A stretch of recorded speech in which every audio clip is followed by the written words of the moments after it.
कार्यक्रम के मुख्य अतिथि परम पूज्य योगी आदित्यनाथ जी महाराज का आगमन हमारे इस कार्यक्रम में हो चुका है।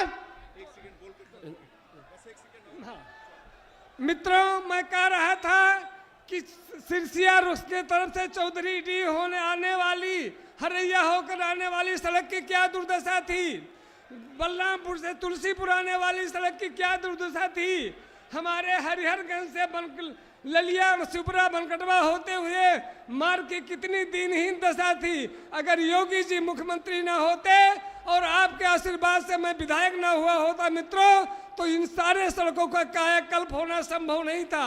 आज योगी सरकार की जितनी योजनाएं हैं बिना किसी भेदभाव के, चाहे किसान सम्मान निधि हो, चाहे गरीबों को राशन देने की बात हो, चाहे उज्ज्वला गैस योजना की बात हो, सारी की सारी योजनाएं मैं गर्व से कह सकता हूं कि योगी जी ने न कभी हिंदू देखा, न मुसलमान देखा, न अगला देखा, न पिछड़ा देखा, सबको समान भाव से देने का काम किया है। मित्रों, आज एक अवसर आया है कि हमारे लोकसभा प्रत्याशी के रूप में हम सबके सामने एक ऐसा प्रत्याशी आदरणीय योगी जी ने दिया है, आदरणीय नृपेंद्र मिश्रा जी ने, जो श्री अयोध्या जी में भगवान राम के मंदिर के निर्माण का एक महाकार्य पूरा किया है। उनके सुपुत्र को हमारे बीच में प्रत्याशी के रूप में लाने का कार्य किया है। मित्रों, श्री साकेत मिश्रा जी को वोट देने का मतलब यह हुआ है कि कहीं न कहीं भगवान राम के मंदिर के निर्माण में हमारा भी किंचित योगदान सुनिश्चित हुआ। मित्रों,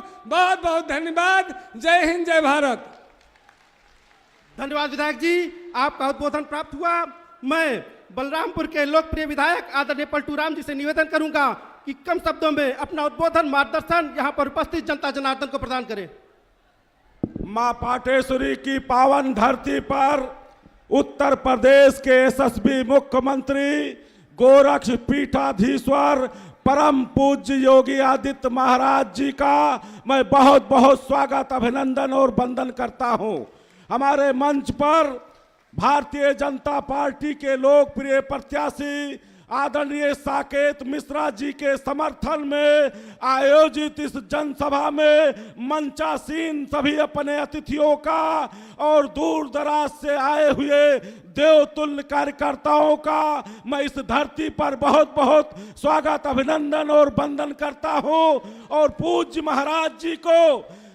महाराज जी को ये विश्वास दिलाता हूं कि श्रावस्ती लोकसभा क्षेत्र से पांचों विधानसभा क्षेत्रों से भारतीय जनता पार्टी के प्रत्याशी साकेत मिश्रा जी और गैसड़ी उपचुनाव में शैलेश सिंह सैलू जी लाखों मतों के अंतर से जीत करके आपके चरणों में जाने वाले हैं।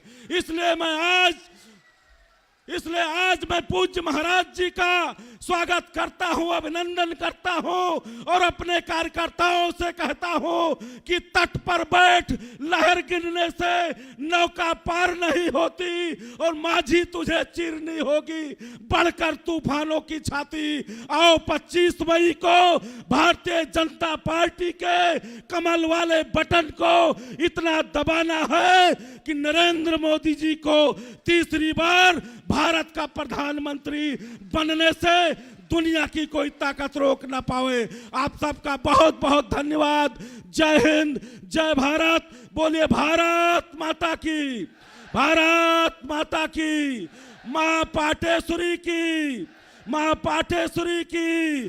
जय श्री राम, जय जय श्री राम। धन्यवाद। धन्यवाद विधायक जी, आपका जोरदार उद्बोधन मार्गदर्शन प्राप्त हुआ।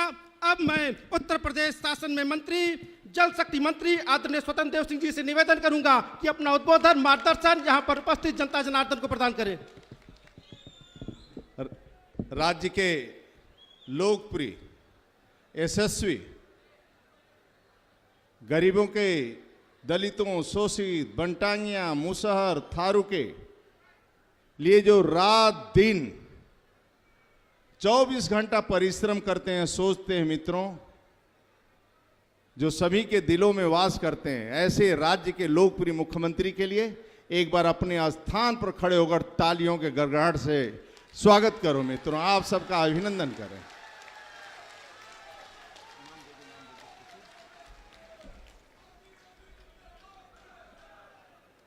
मंच पर बैठे हुए हमारे यहाँ के लोकप्रिय प्रत्याशी साकेत मिश्रा जी के लिए भी एक बार ताली बजाकर आशीर्वाद दीजिए मित्रों आप सब। हमारे जिला अध्यक्ष प्रदीप सिंह जी, ब्रिज बहादुर प्रदेश अध्यक्ष राहुल रस्तोगी जी, आदरणीय कैलाश शुक्ला जी, आदरणीय पलटू राम जी, मंच पर बैठे हुए देवी पाटन के महंत मिथिलेश नाथ जी, मंच पर बैठे हुए सभी सम्मानित और यहाँ उपस्थित जनता जनार्दन के को मैं प्रणाम करता हूँ आप सबका। मित्रों, 17 के पहले आपने देखा ही इस राज्य को। 17 के पहले किसी खेत पर यदि कोई पिता ट्यूबवेल पर पानी लेने जाता था, खेत के लिए पानी डालने जाता था, तो उसकी मां या उसकी पत्नी इंतजार करती थी कि मेरा बेटा, मेरा पति लौटेगा कि नहीं लौटेगा। ऐसा लगता था जैसे पाकिस्तान के बॉर्डर पर गया हो मित्रों। 17 के पहले खेत से ट्रैक्टर चोरी हो जाती थी, ट्रैक्टर उठा ले जाते थे मित्रों, कोई पुरसा हाल नहीं था। 17 के पहले मित्रों 5 बजे घर का ताला बंद करके माताएं बहनें छत के ऊपर बैठ जाती थी। यह स्थिति 17 की थी मित्रों।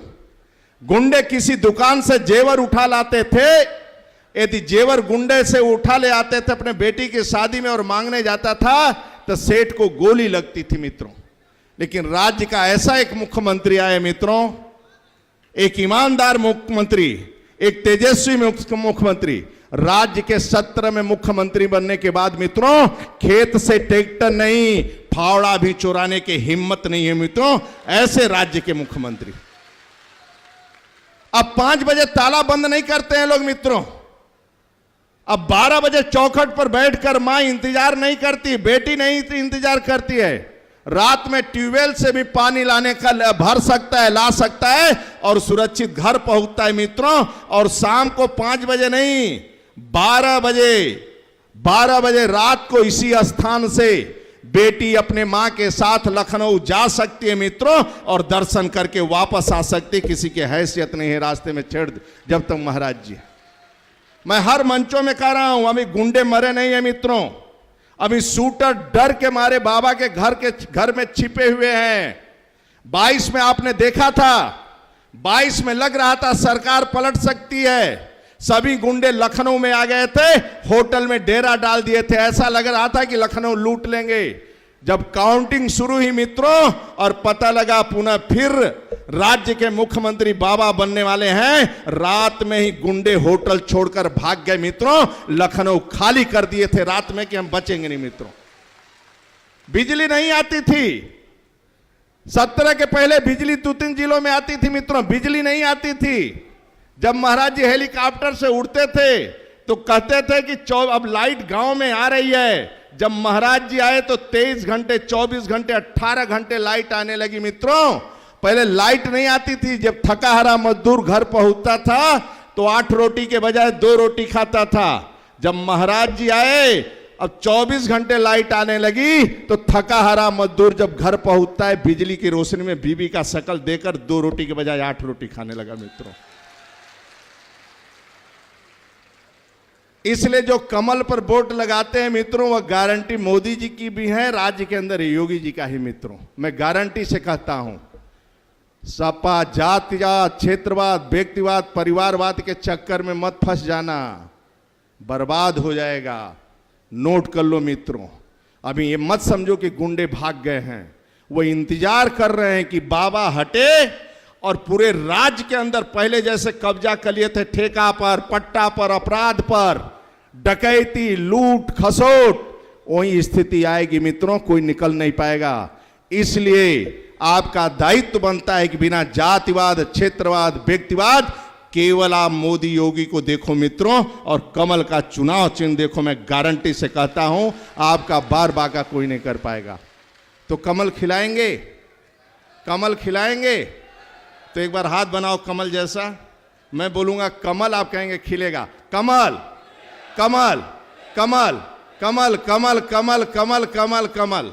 जब कमल खिलाते हैं मित्रों ना, तो पहले कावड़ यात्रा पर प्रतिबंध लगता था। अब महाराज जी के शासन में कावड़ यात्रा पर प्रतिबंध नहीं लगता है। महाराज जी के शासन मित्रों, कावड़ यात्रा पर सरकारी हेलीकॉप्टर से कोई पुष्प वर्षा करता था तो योगी सरकार करवाते। मैं आप सबका हृदय से वंदन करता हूं मित्रों। कमल को मत भूलना, जात के चक्कर में मत पड़ना, व्यक्ति के चक्कर में मत पड़ना। बस मोदी जी, योगी जी को देखते रहो। मैं गारंटी से कहता हूं धरती पर ऐसा दोबारा आदमी नहीं आएगा। मोदी योगी जी का बस चलेगा तो अपने चम्मच से भोजन करवाएंगे मित्रों, मैं गारंटी से कहता हूं, अपने चम्मच से भोजन करवाएंगे। बहुत बहुत धन्यवाद। भारत माता की जय। जय जय श्री राम। धन्यवाद मंत्री जी।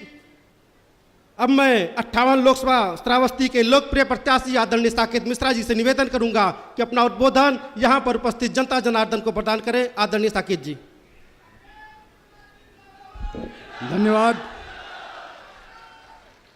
हमारे प्रदेश के माननीय मुख्यमंत्री और हर कदम पर मेरी उंगली थाम करके मुझे दिशा देने वाले महाराज जी को मेरा प्रणाम।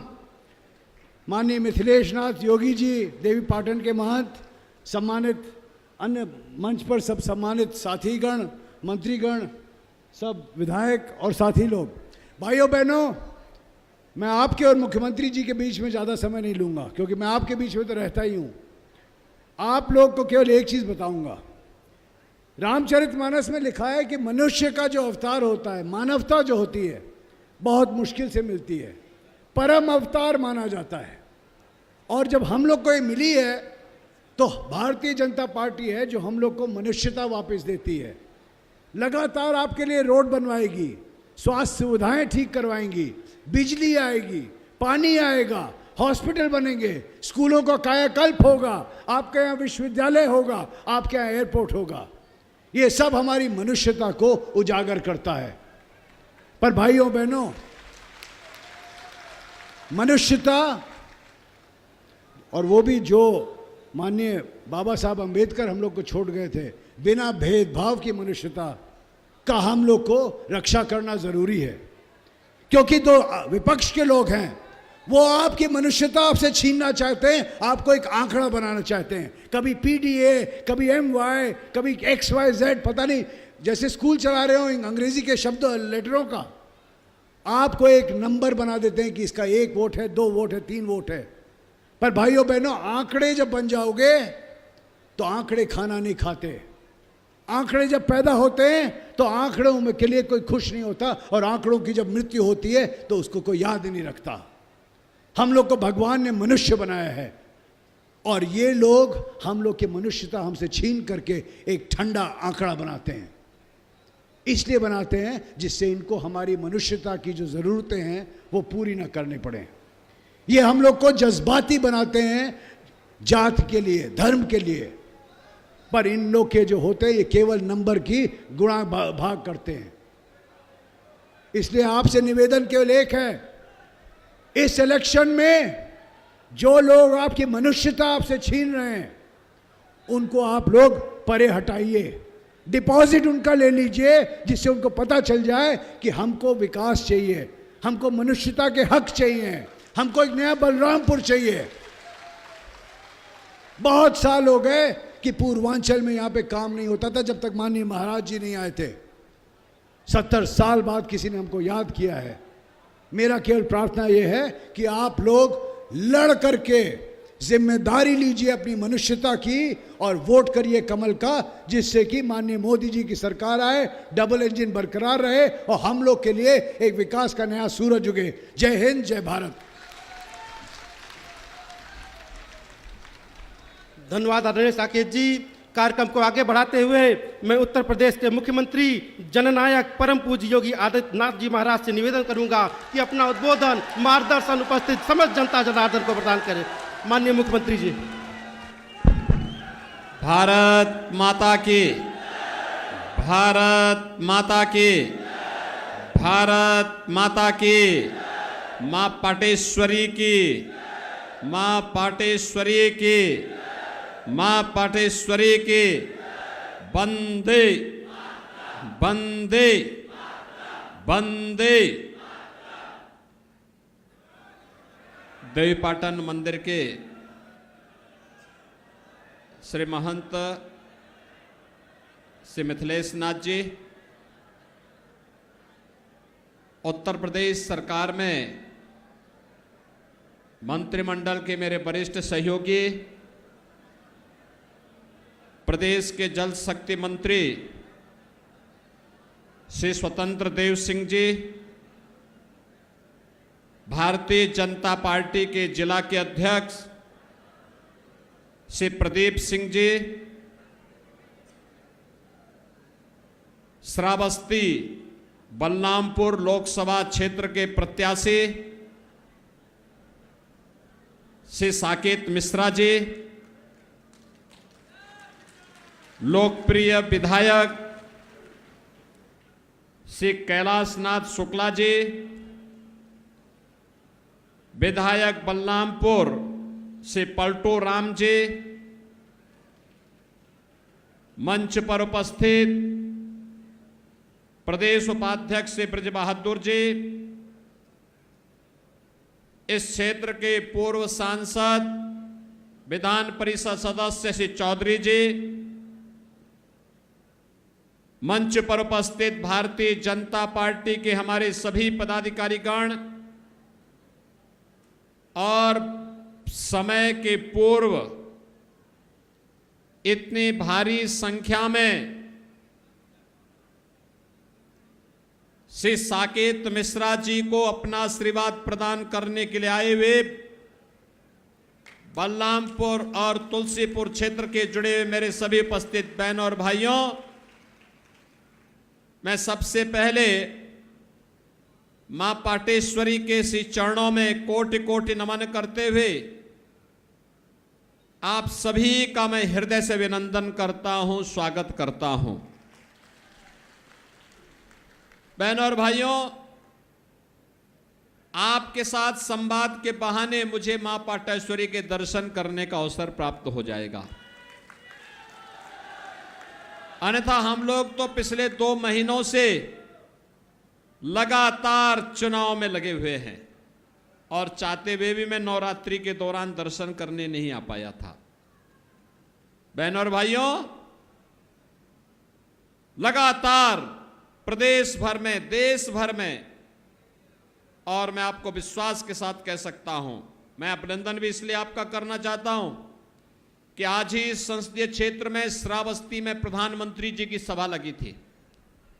उस सभा की अभूतपूर्व सफलता के बाद अब तुलसीपुर में यह सभा 7 बजे थी और मैंने देखा कि 6 बजे ही जनता जनार्दन यहां आ गई है।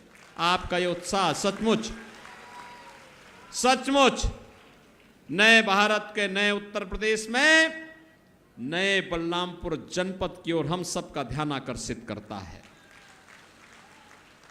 यह दिखाता है कि जनता जनार्दन अच्छे के साथ रहती है, बुरे के साथ नहीं रहती, विकास चाहती है, विनाशकारी ताकतों को खारिज करती है। बहनों और भाइयों, 5 चरणों का चुनाव हो गया है और 5 चरणों के चुनाव में पूरे देश के अंदर अलग अलग राज्यों में मुझे जाने का अवसर प्राप्त हुआ। उत्तर प्रदेश में भी 53 सीटों पर 80 में से 53 सीटों पर चुनाव हो गए हैं और 4 जून को क्या परिणाम आने जा रहा है, हर व्यक्ति पहले से निश्चिंत है। दुनिया भी, देश भी, कश्मीर से कन्याकुमारी तक, कामरूप से लेकर के कच्छ तक पूरे देश के अंदर जाने का अवसर प्राप्त हुआ। हर ओर एक ही नारा गूंज रहा है, एक ही संकल्प है, एक ही स्वर सुनाई देता है और वह है कि फिर एक बार, फिर एक बार, फिर एक बार, अब की बार, अब की बार। जब 400 पार की बात हम करते हैं तो समाजवादी पार्टी को चक्कर आने लगता है, क्योंकि बहनों और भाइयों 400 सीटों पर तो उसने कभी सपने में भी चुनाव लड़ने की नहीं सोचा है। 400 सीटों पर तो चुनाव ही नहीं लड़ी है, इसलिए बोलते हैं क्या 400 पार पा जाएंगे। जनता जनार्दन कहती है हां पाएंगे, और जनता जनार्दन के द्वारा तो यह भी कहा जाता है कि जो राम को लाए हैं जो राम को लाए हैं वो कहते हैं क्यों? तो जनता जनार्दन के द्वारा जवाब दिया जाता है कि राम भक्त ही राज करेगा दिल्ली के, राम भक्त ही राज करेगा। और इस समय सबसे बड़े राम भक्त हैं नरेंद्र मोदी। अयोध्या में कितने लोगों ने दर्शन किया? काफी बड़ी संख्या में लोग गए हैं। बाकी जो बचे होंगे चुनाव के बाद में कैलाश सुखनाथ शुक्ला जी को भी, पलटू राम जी से भी, साकेत मिश्रा जी से भी कहूंगा, बाकी लोगों को यहीं से बसें भर भर करके लेके जाओ, अयोध्या में दर्शन करा के लेके आओ।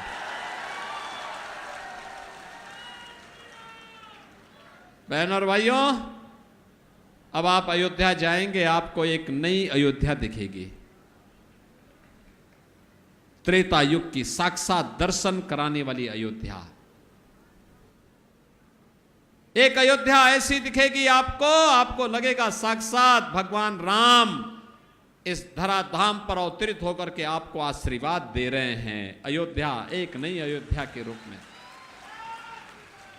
500 वर्षों का इंतजार समाप्त हुआ, पर वो रामलला अयोध्या में विराजमान हुए। 500 वर्षों में हमारे रामलला ने, हमारे प्रभु रामलला ने अयोध्या में पहली बार 500 वर्ष में होली भी खेली और अपना जन्मदिन भी मनाया है। बहनों और भाइयों, अद्भुत क्षण था जब रामनवमी के दिन रामलला का अभिषेक साक्षात भगवान सूर्य कर रहे थे, सूर्य तिलक से कर रहे थे। आपने देखा होगा वह दृश्य भी। एक और राम भक्तों का और अयोध्या में क्या अद्भुत संगम है। रामलला विराजमान हुए अपनी जन्मभूमि पर और हमने इंटरनेशनल एयरपोर्ट बनाया है। 821 एकड़ में इंटरनेशनल एयरपोर्ट अयोध्या में बना और इंटरनेशनल एयरपोर्ट का नामकरण है महर्षि वाल्मीकि के नाम पर।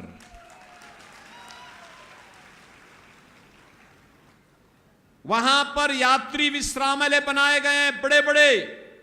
एक एक यात्री विश्रामालय में 500 1,000 लोग ठहर सकते हैं। 5 से 10 हमने ऐसे बना दिए। बहनों और भाइयों, उनका नाम किसके नाम पे मालूम है? भगवान राम ने पहला विश्राम कहां किया था? निषाद राज के यहां, इसलिए निषाद राज के नाम पे विश्रामालय। भगवान राम को जंगल में बेर किसने खिलाए थे? माता सबरी ने। तो भोजनालय का नाम माता सबरी के नाम पर। जहां से अच्छा भोजन वहां मिल रहा है ना श्रद्धालुओं को, निःशुल्क भोजन, वो माता सबरी के नाम पर। भगवान राम के गुरु थे, पुरोहित थे, आचार्य थे, कुल पुरोहित थे महर्षि वशिष्ठ। महर्षि वशिष्ठ और माता अरुंधति। महर्षि वशिष्ठ के नाम पर बस्ती में हमने मेडिकल कॉलेज को स्थापित किया है और माता अरुंधति के नाम पर अयोध्या में यात्री विश्रामालय बनाए गए हैं। बहनों और भाइयों, ये है नए भारत का नया उत्तर प्रदेश। विकास भी है और विरासत भी है। आपने बदलते हुए भारत को देखा है। आप सौभाग्यशाली हैं, एक ऐसे भारत में निवास कर रहे हैं जिसमें मोदी जी का नेतृत्व है, जिसमें आप अपनी वर्तमान और भावी पीढ़ी को कह सकते हैं कि भाई देखो, हमने विकसित होते हुए भारत को अपनी आंखों के सामने देखा है। ऐसे ही आप कह सकते हैं जैसे आज के दिन पे आप कहने के अधिकारी हैं, ये कहने के अधिकारी हैं। वर्तमान और भावी पीढ़ी को आप कह पाएंगे बहनों और भाइयों, ये कह पाएंगे, हां हमारी पीढ़ी सबसे सौभाग्यशाली पीढ़ी है। हमने रामलला को अयोध्या धाम में विराजते हुए देखा है। ये बोल सकते हैं। मोदी जी का नेतृत्व है, लेकिन मैं कहता हूं आपसे, जिसने कमल निशान पर वोट दिया है वो कहे कि हां साहब, मैंने अयोध्या में राम मंदिर के निर्माण को आगे बढ़ाया है, क्योंकि मेरे वोट से मोदी जी और योगी जी चुनाव जीत करके गए हैं, उनकी सरकार बनी है। और इसलिए बोलिए, आप वर्तमान पीढ़ी को भी, भावी पीढ़ी को ही बोलिए, और साथ साथ इस लोक के बाद जब परलोक में पूर्वजों के पास जाना होगा, तो बहनों और भाइयों, पूर्वजों को ही बोलना कि देखिए, आपके संकल्प की पूर्ति करके हम आए हैं, अयोध्या में रामलला का मंदिर बना करके आए हैं। प्रभु राम की भी कृपा होगी, पूर्वजों का भी आशीर्वाद प्राप्त होगा। यह है नया भारत। एक तरफ विरासत का सम्मान और दूसरी तरफ विकास। हाईवे बन रहे हैं, रेलवे के काम हो रहे हैं, मेडिकल कॉलेज बन रहे हैं, एम्स स्थापित हो रहे हैं, आईआईटी और आईएम बन रहे हैं, एनआईटी और ट्रिपल आईटी बन रहे हैं, वर्ल्ड क्लास यूनिवर्सिटी का निर्माण हो रहा है। और यही नहीं, गरीबों के कल्याण के लिए कितना कार्य हुआ है, यह आपसे किसी से छुपा हुआ है। इस समाजवादी पार्टी के समय में ये सभी गरीबों का अन्न खा जाते थे, राशन माफिया हावी थे। यहां तो क्या था, वहां उनके समय में राशन माफिया, भू माफिया, पशु माफिया, जंगल माफिया, खनन माफिया और पेशेवर अपराध में लिप्त माफिया, यही थे ना। और इसीलिए हमने कहा, अगर राम लला को अयोध्या में विराजमान करेंगे तो माफियाओं का राम नाम सत्य है की यात्रा भी निकालेंगे। निकली ना। इस समाजवादी पार्टी की सरकार थी, क्या करते थे, सपा का है एक ही नारा, खाली प्लॉट पर कब्जा करके वे बनाते थे अपना, इस ढंग से करते थे, यानी खाली प्लॉट है हमारा, यही बोलते थे ना। और जैसे ही 19 मार्च 2017 को मैंने शपथ ली, मैंने पहली बैठक ली और मैंने प्रशासन से कहा, उस समय के मुख्य सचिव से डीजीपी को बुलाकर के वरिष्ठ अधिकारियों से कहा, मैंने कहा जितने गरीबों की जमीन पर, जितनी व्यापारियों की जमीन पर समाजवादी पार्टी के किसी माफिया ने, किसी गुंडे ने कब्जा किया है, अगले 48 घंटे के अंदर एक कब्जा हट जाना चाहिए। और बहनों और भाइयों, मैंने कहा अगर सीधे मुंह से कोई नहीं मानेगा तो टेढ़ी उंगली से उसको निकालना, और अगर तब भी नहीं मानेगा, क्योंकि बहुत बार होता है ना कि लातों के भूत बातों से नहीं मानते, तो मैंने कहा उसके बाद उसकी छाती को रौंदते हुए बुलडोजर भी चला करके अतिक्रमण को हटा देना। आज मैं कहता हूं, क्या कोई समाजवादी पार्टी का गुंडा और कोई अपराधी किसी खाली प्लॉट पर कब्जा कर पाएगा क्या? किसी बेटी और व्यापारी की सुरक्षा के लिए खतरा बन सकता है क्या?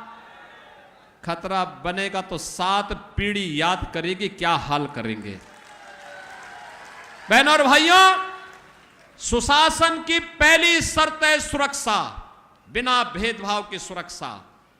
एक माफिया यहां भी मंडरा रहा था, देखा ना, ये पप्पू खां की हत्या कर दी गई थी यहां, और दिन दहाड़े हत्या करके और फिर क्या करते हैं, हत्या भी करेंगे, और हत्या करने के बाद फिर इसके बाद सहानुभूति व्यक्त करने के लिए भी चले जाते हैं।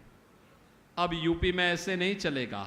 यूपी में जो भी इस प्रकार की शरारत करेगा, उल्टा लटका करके मिर्च का झोंका लगा करके 7 पीढ़ियां याद करवा देंगे। और इसीलिए मैं आज आया हूं आपसे कहने के लिए कि बहनों और भाइयों, याद करना, मोदी जी के नेतृत्व में सुशासन का जो स्वाद हमें मिल रहा है, फ्री में राशन, मुफ्त में उपचार, किसानों को किसान सम्मान निधि, और यही नहीं,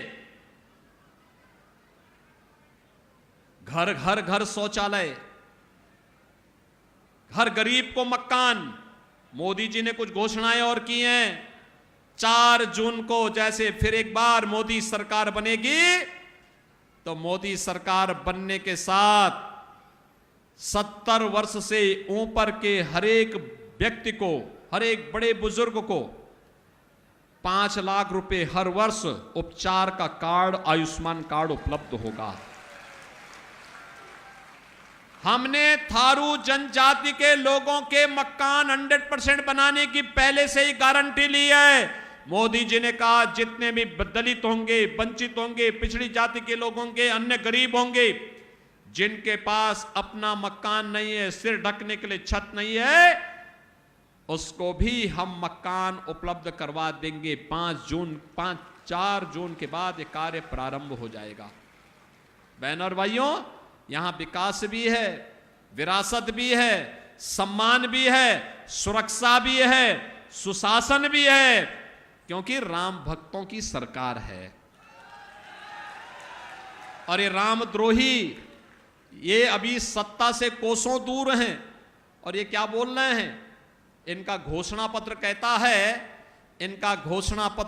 है कि अगर हम सत्ता में आए तो पिछड़ी जाति का आरक्षण का अधिकार छीन करके मुसलमानों को दे देंगे। क्या आप इसको स्वीकार करेंगे? क्या अनुसूचित जाति के आरक्षण का अधिकार मुसलमानों को दे देंगे?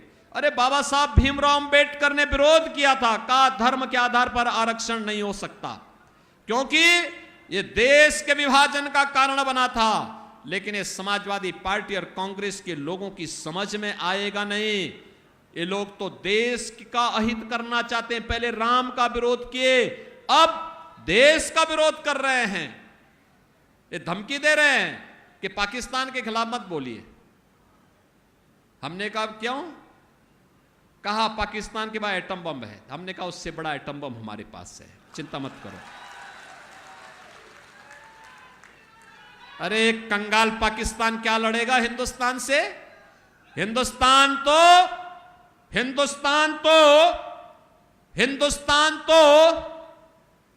बहनों और भाइयों, हिंदुस्तान तो 80 करोड़ लोगों को फ्री में राशन दे रहा है। और पाकिस्तान की आबादी क्या है? 23 करोड़। 23 करोड़ लोग वहां भूखों मर रहे हैं। एक कंगाल पाकिस्तान। और जो पाकिस्तान का राग अलाप रहे, मैं उनसे कहूंगा भारत पे बोझ मत बनो।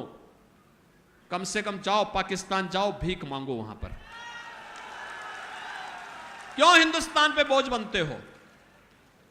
बहनों और भाइयों, एक तरफ इस भारतीय जनता पार्टी लाभ दे रही है और दूसरी तरफ इनका मैनिफेस्टो क्या कहता है? कहता है सत्ता में आएंगे, पिछड़ों का आरक्षण बांट करके मुसलमानों को दे देंगे। और कांग्रेस और समाजवादी पार्टी, यानी इनका गठबंधन की सरकार है कांग्रेस की कर्नाटक में, उसने वहां पिछड़ों के आरक्षण को मुसलमानों में बांट दिया। आंध्र प्रदेश में भी ऐसे किया इन्होंने, और अब पूरे देश में लागू करना चाहते हैं। क्या आप इसकी परमिशन देंगे? क्या इनको इस प्रकार का दुराचार और अनाचार करने का देंगे अधिकार? और दूसरी बात इन्होंने और भी खतरनाक कही है। कहते हैं कि हम गरीबी हटाएंगे। एक पत्रकार ने पूछा कैसे हटाएंगे, तो इन्होंने कहा गरीबी हटाएंगे, एक झटके में हटा देंगे। कहा झटके में कैसे? तो उसने कहा राहुल गांधी और सब एक ही है ना, 2 लड़कों की जोड़ी है। जब भी ये दोनों लड़कों की जोड़ी मिलती है, कोई ना कोई अनर्थ का काम करने के लिए लोग तत्पर होते हुए दिखाई देते हैं। और ऐसे ही इनके द्वारा फिर कहा गया। कहा कैसे हटाएंगे? कहा हर व्यक्ति के परिवार की संपत्ति का हम सर्वे करवाएंगे। तो कहा फिर? कहा संपत्ति का सर्वे करवाने के बाद उसमें वरासत टैक्स लगा देंगे। कहा वरासत टैक्स क्या होता है? ये अमेरिका में लगता है आपके बाप दादों की जो संपत्ति होगी, जमीन, मकान, पैसा, जेवर, उसमें से आधा कांग्रेस और सपा के गुंडे ले लेंगे। और फिर जैसे मकान ही आपका 2 कमरे का मकान है, एक कमरे में आपको बोल देंगे आप रहिए, एक कमरा अब किसी बांग्लादेशी या पाकिस्तान से आए हुए मुसलमान को दे देंगे। अब तो आपके घर के बगल में किसी भी धर्मी को बसा देंगे, क्या आप रह पाएंगे? क्या? यानी ये पाप करने जा रहे हैं। वरासत टैक्स, बहनों भाइयों, ये वरासत टैक्स कुछ और नहीं, औरंगजेब का जजिया कर है। जजिया कर। औरंगजेब मुगलों का सबसे क्रूर बादशाह हुआ। काशी में काशी विश्वनाथ मंदिर और मथुरा में भगवान श्री कृष्ण की जन्मभूमि को इसी क्रूर बददिमाग औरंगजेब ने ही तोड़ा था। बहनों और भाइयों, ये औरंगजेब की आत्मा घुस गई है। कोई मुसलमान भी अपने पुत्र का नाम औरंगजेब नहीं रखता, क्योंकि औरंगजेब ने पहले अपने भाई की हत्या की, फिर अपने बाप को जेल में बंद किया। उसका बाप का नाम था शाहजहां। शाहजहां वही जिसने आगरा का ताजमहल बनाया था।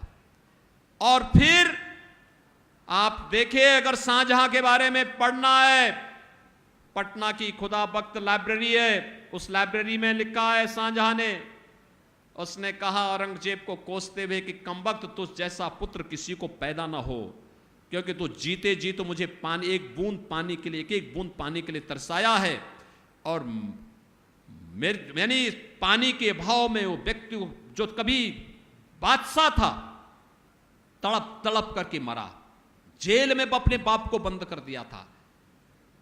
और बहनों और भाइयों, ये संस्कार तो इन्हीं लोगों के हैं।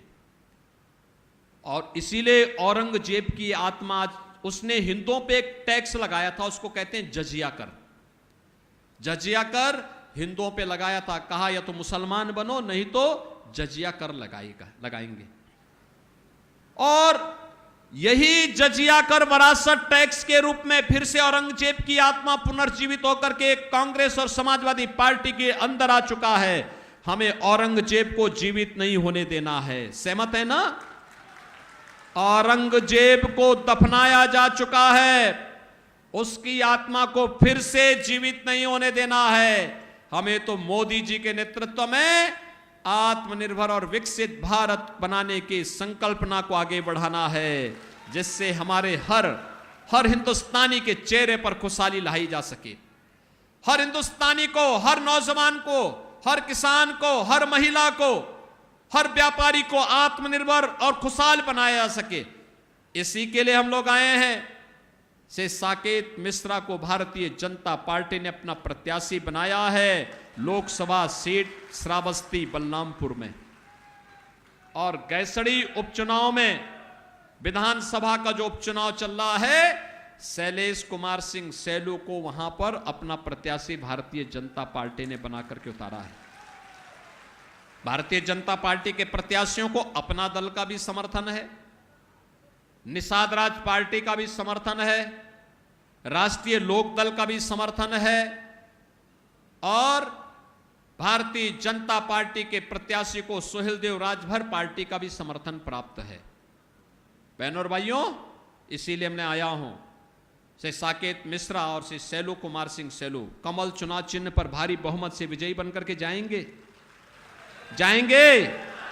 जहां तक मेरी आवाज जा रही है, दोनों हाथ ला करके मुझे इस बात के लिए आश्वस्त करो कि साकेत मिश्रा और सैलू जीत के जाएंगे।